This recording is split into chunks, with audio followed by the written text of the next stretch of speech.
Well, guys, so obviously you can probably tell this isn't my car, no Recaro seats. But the Evo, as of right now, is not doing the best. Yesterday, I was driving to work normal, and the exhaust was like really weird sounding. It was like puttering, and it didn't have a normal sound. So later on, my service engine soon light came on, and I took him to my friend's house, and it showed random cylinder misfire. So I don't know really what happened there. So then I took it to my friend's house, who's a mechanic. He's got that white Evo that you'll probably see soon in some of the videos. And basically, right away he gave me he took apart my spark plugs, and he pulled them out, and he was going to see if that was the problem, because it's either spark plugs are bad, or fuel injectors are dirty, or it could be the coils. It could be multiple things. So we took out all the spark plugs, and after pulling out the fourth one, we saw that it was bad. So basically it was like jammed, and it was no good. So basically what happens, I'll explain, like when you have your fuel injection, or rather your spark plug, and it's supposed to give it that spark for the combustion, so it ignites the fuel. Basically all that fuel was building up, and finally the fuel just built up so much because that injector was not, the spark plug was not sparking the fuel. So it was all that gas was sitting there, and when we did a pull, basically it shot so much exhaust out, like it was black, was barely accelerating, super badly misfiring.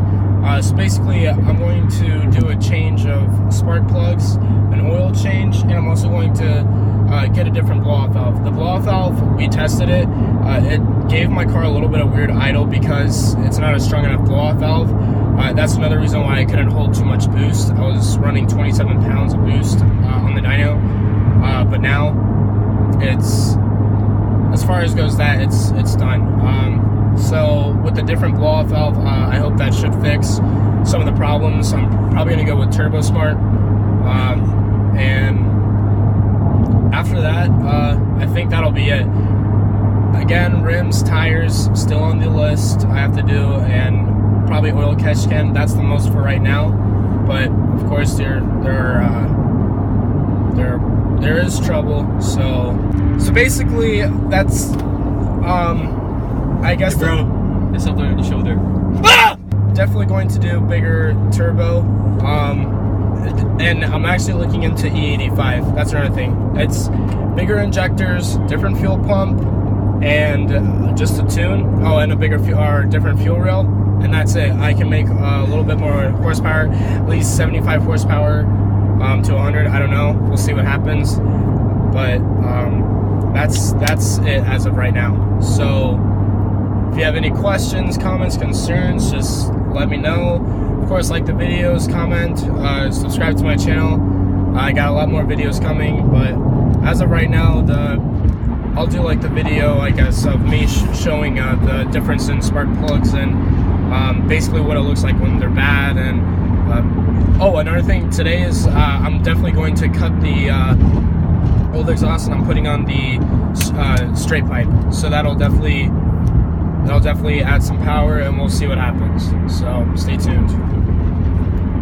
So I'm sorry guys, but when I got it was a crazy day yesterday. I had to get the spark plugs all the way from Tampa, so I was running all the way around just to get these 4 spark plugs. I got the 4 spark plugs, and I put them in the car, changed the oil, changed the blow-off valve back to the stock one, because the spring on the inside is much stronger than the Go Fast Bits blow-off valve. And I'm definitely going to look into, like I said, Turbo Smart. But basically, this is an update. I did have to get my car towed to my house. It was It's running, but it's not. It's literally running on 3 cylinders. We did a compression test. Cylinder 1 was 150, cylinder 2 was 120, cylinder 3 was 120, and cylinder 4 was 0. So with that last cylinder having no compression, basically the car is like a 3-cylinder, and that's not good for your car because the fuel's coming up there and it's ready to spark, but there's no compression. So basically your cylinder is going like up and down, but there's no compression, so there's no way for it to, it's just missing that part to really keep the engine going. Basically, it was revving at 1100 RPM, so kind of high, but it's normal. A lot of white smoke was coming out.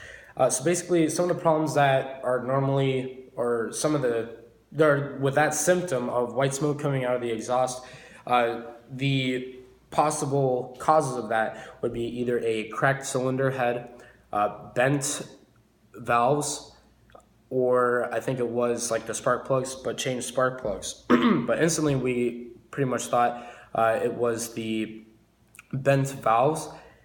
And honestly, you know what? I think it could be more than that, which is scary because it's more money.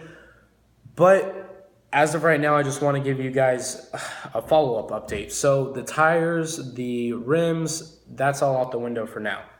Main thing is getting the car to run again.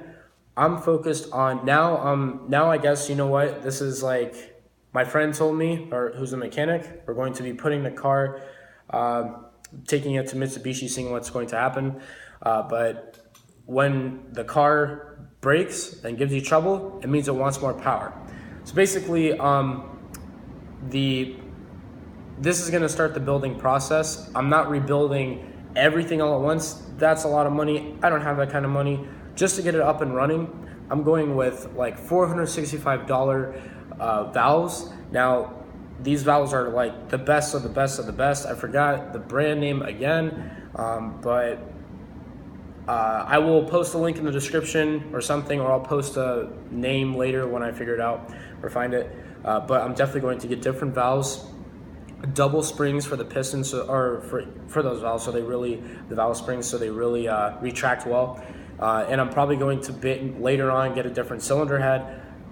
As of right now, we're going to see what happens, but that's definitely on the book. Get the car running, but if it means that, oh, you have bent valves, I'm definitely getting the most durable valves there is, and then that's going to pretty much be like the built head. Springs, valves, and the cylinder head. So pretty much built the top of the engine, and then after that we'll go on to later stuff like rods and pistons. But as of right now, this is small stuff. I mean, this is to actually get the car running again. I'm not trying to, now it's like I slow down with power. People are running 450 still on stock parts. That's amazing. But make sure that you check with your tuner what they do to the car. I was not aware that he moved the rev limiter up to 7,800 RPM. Stock is 7,600. When it goes to 7,800, that's pretty much over revving. Your car is limited to 7,600. Yeah, until you build the motor, then you can start pushing more, and it'll be able to withstand that extra over revving and stress that you put on it. But that's one thing. Get a responsible tuner so your engine does not fail on you. Stay tuned. We will get to the bottom of this. We will figure it out, and eventually the car will be up and running stronger and better than it was before.